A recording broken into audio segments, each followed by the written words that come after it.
I mean, there's a lot of debate in the scientific literature about the meaning of dreams, and perhaps there's even debate about whether it's possible for dreams to have meaning. I think partly the debate exists because to do dream analysis properly, as Jung in particular pointed out, you need a vast body of knowledge in the dream interpreter about comparative mythology and ritual and symbol and art history and so forth, because dreams, of course, use images as their primary means of conceptualization. Now, in order to understand what dreams mean and how they can be useful in therapy, apart from appreciating the fact that the interpreter needs a broad body of knowledge that scientists generally don't develop, it's also important to know what it is that scientists have discovered about dreams. So, for example, we know that dreams occur during rapid eye movement sleep. You cycle into rapid eye movement sleep about every 90 minutes when you're asleep. When you're in rapid eye movement sleep, your motor centers, so your action centers, are very much activated in your brain, but your body is paralyzed so that you can't move around. Your eyes are moving because, of course, it doesn't really matter if your eyes move while you're asleep because they won't take you anywhere. But if your legs were moving while you were asleep, you'd run into walls while you were dreaming. And scientists have actually managed to damage the motor inhibition systems in cats so that they do move around when they're dreaming. Anyways, if you wake up, when someone's dreaming, their brain is about as active as it is when they're awake. So there's a tremendous amount of neural processing going on in the dream state. If you wake someone up when they're dreaming, there's about an 80% chance that they'll report the emotion of anxiety. Dreams tend to focus on threat processing. Now, a threat is anything that might hurt you, but it's more than that, too. A threat is anything that doesn't fit into your current conceptual scheme. So imagine that you have a theory about the way the world is, and then you act on that theory, and sometimes things work out the way you'd like them to work out, but often they don't. And every time things work out in a way that isn't how you would like or how you predicted, that indicates that there's some more about the world that you have to learn about. And that fact first manifests itself in anxiety. Now, the dream focuses on anxiety, and then it loosens up the normal conceptual constraints that characterize waking thinking, and it starts to play, in a sense, or hypothesize about how your current categorical structure could be shifted around so that that threat could be accounted for. Okay, now, that means the dream is dealing with things that you need to understand, but you don't yet understand. So when you wake up and you remember the dream doesn't really make sense because it's about something you don't understand. Now, it's your brain's best guess at configuring or understanding the unknowable. But it's like the first layer of a multi-layered process which eventually would culminate in fully developed thought.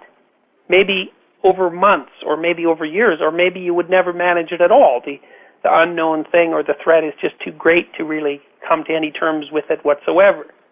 Okay, now imagine that you're dreaming about something and it produces enough emotion, the threat produces enough emotion not only to produce a very vivid dream, but to wake you up. And when you wake up, you remember the dream. And then you go tell someone about it. Well, the dream is about something you don't yet understand that's upsetting. And if you tell a bunch of people about it, they're going to give you all sorts of opinions on the dream. And that's a way that you can gather more information about the threat. Are we talking about an extreme case, which is known as a nightmare, or perhaps simply a dream which is faintly troubling or puzzling because it's so abstract? Could you differentiate between the two? I think it's clearer in the case of nightmares, and often, too, because nightmares tend to have archetypal themes. You know, people, for example, are often threatened by monsters in nightmares.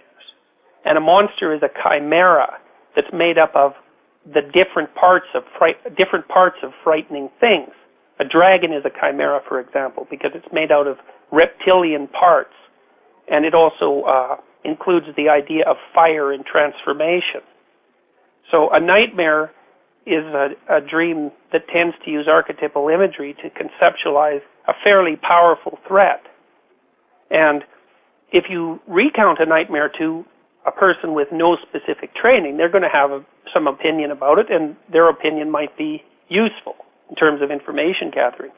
But if you recount a dream to someone who's psychologically trained and who's also symbolically trained and who has, great depth of knowledge with regards to the structure of religious thinking and comparative literature, the light that they're going to shed on your dream is much brighter and more profound. And sometimes a dream interpretation can offer the person who's had the dream a leap forward in knowledge that might have taken them 5 or 6 years to conceptualize by themselves. An insight, you might say, that they wouldn't ordinarily have had because the person who's the expert who's had the dream recounted to them knows and says, yes, I know of that place that they say they've been to, that experience they've had, that symbol and its meaning, and above all, what it feels like, because surely it is, some people say that, me included, that one way to interpret a dream when you wake up is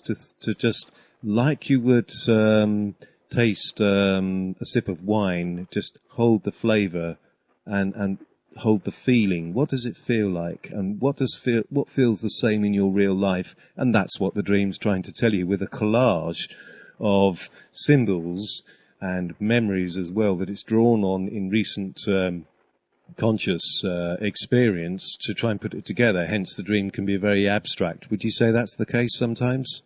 Well, I think there's two things about your comments that are really worth highlighting. The first is the categories that a dream uses are generally based on emotional similarity rather than logical similarity. Yes. So a dream, for example, might represent fear or the fear of something unknown by using a juxtaposition of a variety of images of frightening things.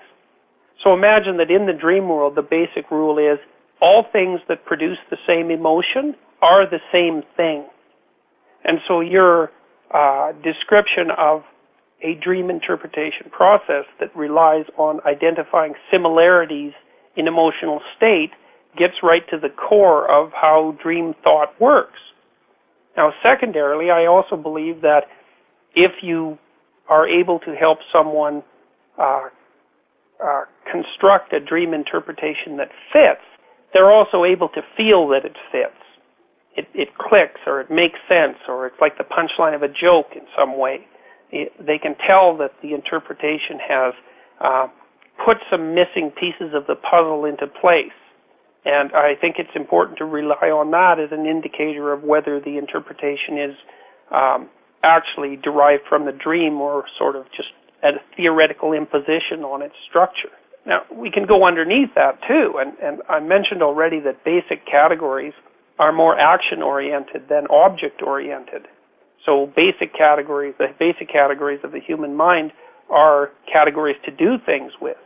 Well, by the same token, they're also motivational and emotional categories. So the primordial mind, like the animal mind, thinks sort of axiomatically that all things that produce the same emotion are the same thing. So there's things that make you happy, or there's things that make you sad, or there's things that make you anxious. And the fact that all those things share the capacity to evoke that emotion speaks of some essential identity between them. Now, the identity is in relationship to the experiencer and not necessarily with regards to similarity between the objects. But it's still how we naturally think, and it's certainly how mythology thinks, and it's how drama thinks, and how religion thinks. And we've lost sight of that in part because we've become scientifically trained to some degree, and we tend to believe that the real categories of the world are objective. And that just strikes me as it's wrong. There's something about it that's wrong. And it's wrong because we have to act.